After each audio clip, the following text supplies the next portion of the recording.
Vamos a analizar a esta hora, tenemos la suerte de poder saludar desde los Estados Unidos a Jorge Macfood, es novelista, ensayista, profesor universitario uruguayo-estadounidense. Él está en los Estados Unidos. Hemos compartido mucha información con Jorge y le agradezco de antemano eso durante los últimos días, sobre cómo se viene dando este proceso, cómo se vienen, digo yo esto ya como opinión, cayendo algunas caretas, ¿no? Cayendo algunas caretas y quedando claro que hay una reinstalación de una doctrina, ¿m? Con todas las marcas, sin disimular nada. Una doctrina que no es nueva porque, eh, y ya me voy a saludar a Jorge, porque él planteaba esta semana que esa idea de que Estados Unidos tiene recursos naturales, digamos, que no necesariamente están en los Estados Unidos, parece una cosa loca esta, ¿no? No, no, hay una frase por ahí, y se la voy a consultar a él, de que, de hace mucho tiempo, de hace más de 150 años, que dice que Dios puso los recursos naturales de Estados Unidos regados por el mundo. Parece algo insólito, ¿no? Pero de ahí viene el tema. Jorge Macfood, gracias por atendernos. Buen día. ¿Qué tal, Marcos? Un gusto hablar contigo. Eso que mencionas es de los años 50 del siglo XIX, 1854, y en ese momento era Japón. Bueno, eran muchos, de hecho viene de nuestro análisis de la frontera salvaje, que ya venía con la misma lógica, venía con la invención de una excusa para entrar en guerra con México, que hasta el Lincoln, cuando era representante de Illinois, se opuso, y luego cuando empezó la guerra se tuvo que ir, desapareció de política, porque pasa exactamente lo mismo que ha pasado al resto de la historia. Pero James Polk directamente buscó un conflicto con México, que México no lo quería, estaban con un terremoto, con problemas internos, y buscaba esa excusa para aplicar la clásica que se está buscando ahora con los barcos petroleros venezolanos, de fuimos atacados primero, tenemos derecho a defendernos. Fuimos robados, porque incluso, y nuestro honor manchado. Es la misma narrativa, porque cuando se tienen músculos grandes no se necesitan muchos argumentos o mucha inteligencia. Eso se repitió, y en el caso que menciona, bueno, al fin y al cabo, ustedes saben, se tomó Texas, que el Congreso había votado justamente no tomarlo, que era una idea absurda. Pero James Polk inventó eso. Y además inventó, que también coincide con la estrategia actual y de muchas otras, el hecho de cambiar las cosas, el nombre de las cosas. Envió un emisario y supuestamente la frontera con México era el río Sabine, y dijo, ve y busca otro río y con el mismo nombre. Si no lo encuentras, le pones el nombre.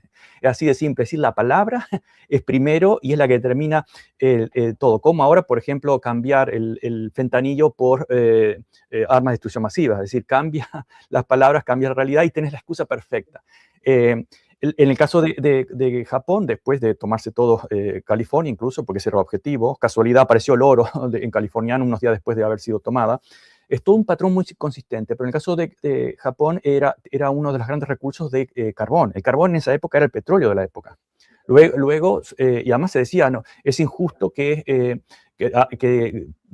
Dios ha puesto los recursos nuestros recursos en otros países, y Japón no quiere venderlo a un precio justo, es decir, libre mercado, pero no en los términos de los demás. Eso se sigue repitiendo y se está repitiendo ahora en este caso con Venezuela. El gran peligro, y disculpame si me extiendo en la respuesta, pero lo que se busca, me parece, y lo acabas de decir, se han caído muchas máscaras.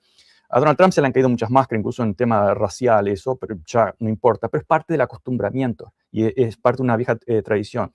Y más en nuestra época, que estamos viviendo una palestinización de la violencia. Es decir, se está acostumbrando a los estadounidenses a vivir bajo presión y violencia y normalizar la violencia. Lo que está buscando Donald Trump es que una reacción venezolana. Hace poco el gobierno de Venezuela ordenó guardia de la Armada a ciertos barcos petroleros. Es una decisión lógica, pero muy riesgosa, porque justamente lo que está buscando Donald Trump, una excusa para defenderse. porque fuimos atacados y nunca lo olvidaremos. Eso es fundamental, pero tiene una debilidad Donald Trump en ese aspecto, que es que ese acostumbramiento de la retórica no ha llegado todavía a la opinión pública de Estados Unidos. Y acá hay un elemento, y me sigo extendiendo, disculpa, pero hay un elemento fundamental que hay que entender. Sí. Si miramos la invasión de Irak, en ese momento, a principios del año 2002, el apoyo de la población estadounidense era mínima para una invasión en Irak. Y lo habían dicho en los 90, necesitamos un Pearl Harbor. Algo para poder sacar a Saddam Hussein, porque la población no lo va a aceptar de otra forma. El Pearl Harbor fue el 11 de septiembre, pero además, después de la invasión de Afganistán, se consideraba que Irak, Saddam Hussein no tenía mucho que ver con eso, y se inventó el tema de las armas de destrucción masiva, y se empezó a bombardear la población hasta que a finales del 2002 llegaba a más del 50%, casi un 60%. Eso es lo que está tratando de ser, creo, Donald Trump en este momento, o no Donald Trump, porque está en un declive intelectual muy serio, pero bueno, nunca fue brillante, pero está declinando muy rápidamente, sino sus estrategas. ¿Cuál es el problema? Es que en el caso de Bush tenía en ese momento un 60% de aprobación debido al 11 de septiembre, etc. Y en este momento Trump tiene un 36%. Entonces, por eso que no se ha atrevido todavía a ir más fuerte y aplicar la vieja receta, la vieja idea, porque la derecha no tiene ideas, y menos los imperios no tienen ideas, sino fuerza bruta. Ese es el gran peligro de repetir la historia, y ya sabemos lo que va a pasar después. Una guerra civil y la caída de otros gobiernos latinoamericanos débiles. Ahora, Jorge, hacia adentro entonces, Trump tiene una cantidad de problemas, o los enumerabas de alguna manera. Aquí, desde algunos medios, algunos analistas intentan ver, por ejemplo, el tema de que haya fracasado en las últimas horas otra votación, o bueno, no sé si hay que decir fracasado, pero digamos que no se haya logrado en el Congreso estadounidense frenar directamente la agresión contra Venezuela, se lo ve como un signo, se lo intenta interpretar como un signo de fortaleza de Donald Trump. ¿Es tan así? ¿Cómo hay que leer el momento político partidario, si se quiere, en los Estados Unidos sobre este tema? Es parte de la maquinaria propagandística. Repito, el objetivo es tener una mayoría de la población que apoye. En este momento es el 70%, en algunas encuestas dicen el 65% de los estadounidenses, no de los neoyorquinos, de los estadounidenses que está totalmente en contra de cualquier intervención en Venezuela. Increíblemente o significativamente, ese porcentaje es muy menor, menos de la mitad en América Latina. ¿Sí? Pero para volver a tu pregunta, el objetivo es ese, cambiar ese porcentaje, y si el Parlamento aprueba o no es parte de cómo se inclina la balanza sobre la opinión pública. Porque recordemos que la invasión de Irak fue sin la aprobación del Congreso de Estados Unidos. Eso es un detalle formal. Lo que se intenta buscar es no llegar a una protesta masiva en Estados Unidos debido a esa acción. Obviamente que si hay un ataque de Venezuela, digamos un ataque, si Venezuela responde en el Caribe a un intento de una toma de otro barco, porque tendría supuestamente su propia armada defendiendo esos barcos, que además el Wall Street Journal lo considera parte del mercado negro. ¿Por qué mercado negro? Sí. Porque viola las sanciones. ¿Las sanciones de quién? Las sanciones de Washington. Es decir, es todo narrativa de una lógica que se quiebra a pedazos. Una lógica imperialista, intervencionista, que sistemáticamente la gente Estados Unidos no la aprueba, hasta que aparece un ataque. Y si somos atacados, gradualmente la maquinaria propagandística y el sentido del nacionalismo o del patriotismo terminan reduciendo la oposición a la guerra o acallando a los críticos, porque los críticos pasamos a ser los antipatriotas, los demonios, y muchos se callan, obviamente. Entonces, por eso es que ese porcentaje de antibelicista se reduce drásticamente luego, cuando el país ya está en situación de guerra. Bueno, no es guerra, es en todos los casos ha sido una invasión imperialista. Pero recordemos otro punto importante.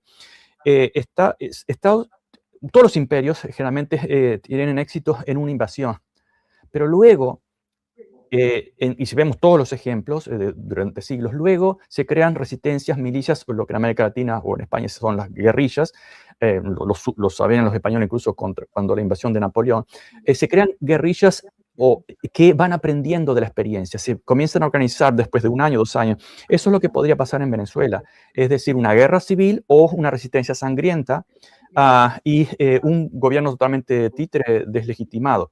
Es lo que podemos estar viendo y obviamente después el resto de América Latina está totalmente inoculado. Eso ya también lo explicamos, también por la historia. Cada vez que Estados Unidos mira hacia América Latina, hay o gobiernos militares o gobiernos de derecha entreguistas. Y lo explicamos claramente, creo, con la distracción de Estados Unidos con la Segunda Guerra Mundial. América Latina recuperó una decena de democracias. Luego, con la Guerra Fría, que el aliado de la Unión Soviética pasó a ser el enemigo, Estados Unidos volvió a mirar a América Latina, se volvió a poner dinero en los ejércitos y en los años 60 se habían destruido todas esas democracias. Lo mismo pasó, y termino aquí, con lo que yo llamo la década dorada. Muchos dirán, exageras, etc. Pero en el 2002 al 2012, América Latina vivió un boom. Y no por el boom de commodities, que siempre lo hubo, sino por un boom de inversión en las sociedades, en la reducción de la pobreza y en desarrollo. Bolivia, Ecuador, Venezuela con Chávez, Uruguay, Brasil con Lula. Eso fue una década dorada. ¿Qué pasó? Pues Estados Unidos estaba distraído con Medio Oriente. Luego, cuando China aparece como un problema en 2012 en adelante, un problema consciente, se volvió a mirar a América Latina y ahí empezó otra vez la ola de derecha. Y eso es lo que estamos en este momento, claramente, con el patio trasero siendo otra vez los casilleros centrales del ajedrez. ¿Y cómo analizás, Jorge? Estamos hablando con Jorge Macfudel, está en Estados Unidos. La posición o la no posición, la ausencia de posicionamiento en América Latina de algunos gobiernos que, sin ser necesariamente progresistas o decirse progresistas, miran para otro lado. Y ahí incluyo quizás algunos partidos políticos en la oposición, en el gobierno, según el lugar del mapa, que en mi opinión, no sé si lo compartís, no parece estar leyendo la gravedad del momento Absolutamente. con esta reinstalación de la doctrina Monroe y esta nueva mirada estadounidense hacia América Latina para apropiarse de los recursos. ¿Cómo lo analizás? Primero se podría catalogar desde el punto de vista psicológico o de carácter, es una abierta cobardía. Segundo, es una actitud suicida a largo plazo. Y tercero, es una traición latinoamericana. La América Latina se hizo con fragmentaciones, con balcanizaciones. Eso es también la misma actitud que han tenido muchos gobiernos, por ejemplo el de Uruguay, ni siquiera usar la palabra genocidio para referirse a Palestina, cuando es algo abierto, una masacre abierta, genocida, por todas las listas que definen el genocidio. No lo hizo por cobardía, y esa cobardía se paga muy caro, no por aquellos que los criticamos, sino porque siguen cediendo terrenos. Al poder se lo enfrenta con todas las fuerzas que uno tiene o te pasan por encima. Eso va a pasar con América Latina. A mí me sorprende, y lo he dicho muchas veces, y más allá de las ideologías o los partidos políticos, se pueden ser incluso hasta de derecha, porque hubo en América Latina gobiernos capitalistas, pero eran independentistas, como el caso de Nicaragua a principios del siglo XX, etc. Y todos terminaron mal por ser independentistas, no por ser ni comunistas ni por ser capitalistas, por ser independentistas. Y lo que están haciendo es jugar el papel de vasallo internacional que les va a costar muy caro. Debería ser, más allá de cualquier ideología, decir, bueno, no estoy de acuerdo con este gobierno, no estoy de acuerdo con Maduro, lo que sea, todos países tienen derecho a organizarse como sea, pero hay algo de marco general. Ninguna región puede aceptar sin protestas, sin masivas o sin intensas diplomacias de protestas en la ONU, entre los países, en una unión fuerte, decir, señores, como quieran, el gobierno que quieran, pero no se puede aceptar una invasión, una agresión imperialista, abiertamente imperialista, que ni siquiera los estadounidenses apoyan, los latinoamericanos más que los estadounidenses. Es decir, con esa tradición colonial, cipaya, entreguista, cobarde, de que a mí no me toca que, bueno, es lo que pasaba en la Segunda Guerra Mundial, como, bueno, como no soy judío no me van a buscar, como no soy comunista no me van a buscar, y al final no quedaba nadie. Recuerdan ese famoso poema. Es la misma historia. Eso es, y es la gran debilidad histórica de América Latina. La única posibilidad que tienen regiones débiles, fragmentadas, que no tienen grandes poderes militares, es la unión. La unión, y eso es justamente lo que se ha evitado tanto por los imperios británicos, de Estados Unidos, por las grandes compañías, la fragmentación permanente, que ocurrió acá en Estados Unidos, está ocurriendo incluso con ese el viejo racismo y las viejas divisiones y luchas internas. Divide, divide y gobernarás. La misma vieja lógica aplicada a una nación interna o al contexto internacional. Por último, Jorge, ¿cómo vamos a decirlo de esta manera, lo tiene fácil Donald Trump en esta estrategia contra Venezuela y en general contra América Latina? Digo, a lo interno y en general. ¿Por qué lo pregunto así? Porque siempre hay una tendencia, y aquí algunos la utilizan, vos hablabas de ese tema de la cobardía o el cipallismo, digámoslo así, de decir, no, bueno, lo que Estados Unidos quiera hacer, lo hará. Lo que Donald Trump se proponga hacer, lo hará. Y bueno, y guerra psicológica de por medio, lo venimos sufriendo, especialmente aquí en Venezuela, en los últimos meses. ¿Eso es tan así o hay condicionamientos internos que hacen que la cosa no sea tan fácil en estos planes?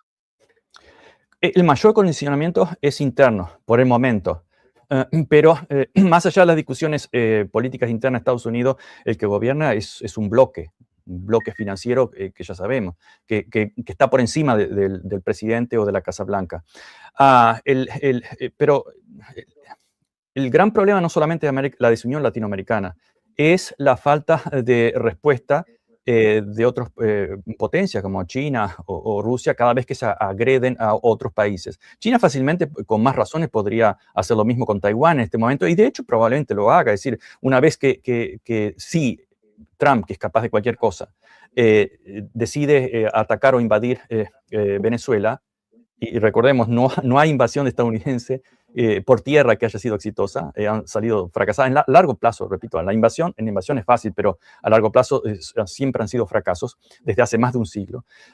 Pero si Trump decide una invasión o un ataque a Venezuela, es la oportunidad de China para hacer lo mismo con Taiwán o por lo menos bloquear Taiwán. Es decir, dar unos pasos más. China está jugando ese juego porque también a Chile solo le interesan sus intereses. Y uno puede decir, bueno, es lógico. Bueno, más o menos lógico. En política no, tal vez no hay moral, pero sí, los políticos deben tener una cierta moral. Y nunca se la ha jugado mucho. No se la jugó por Siria, no se la jugó mucho por cuando se atacó Irán, que son los que le han cubierto la espalda a China. Y también China está jugando un juego muy delicado, pero probablemente está comprando tiempo. Cuanto más tiempo pase, más fuerte va a ser su ejército, más fuerte va a ser su economía o por lo menos su estrategia. Lo que vamos a sufrir van a ser siempre los